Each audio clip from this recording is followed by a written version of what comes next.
Georgie the Gingerbread Fairy by Tim Bugbird and Lara Eade. Georgie the Gingerbread Fairy owned a famous Christmas shop, selling festive gingerbread with frosting on the top.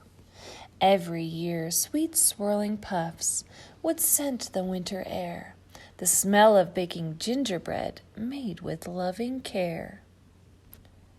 Then one day, when baking with her best friends, Jo and Sue, Georgie heard a crash and cried, "What is that hullabaloo?"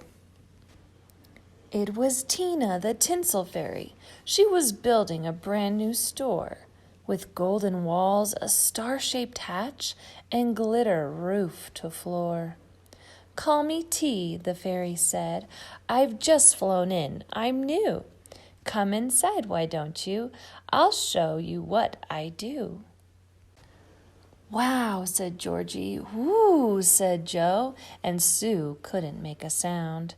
They stepped inside with hard hats on and slowly looked around. Tina's tinselator was right before their eyes, making glittering garlands and gifts in every size. Soon Tina's store was open, and the fairies flocked to buy her sparkly plastic treasures. They really caught your eye. But no one came to Georgie's shop. Her goods were so last year. Gingerbread was out of style. That soon became quite clear. So Georgie tried her very best to make her shop more inviting. But next to glitter, gingerbread just did not look exciting. Turning off her oven and locking her shop door, Georgie thought, "They don't need me or my gingerbread anymore." As Christmas Day got closer, Tina did a booming trade. The fairies loved her treasures and the sparkling homes they made.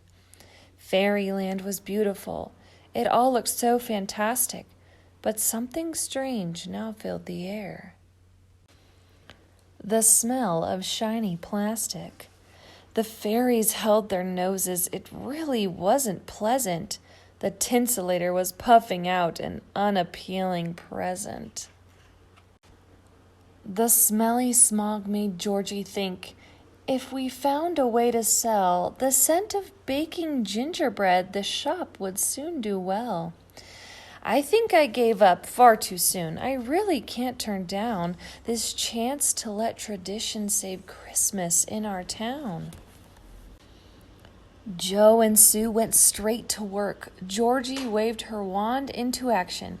Together they built a brilliant thing, an amazing smell-catching contraption. They bottled the smell of gingerbread and labeled it Fairy Delight. "It'll be a bestseller," Georgie cried, crossing her fingers tight. Georgie reopened her Christmas shop with help from Jo and Sue. Fairy Delight flew off the shelves, and gingerbread sold again too.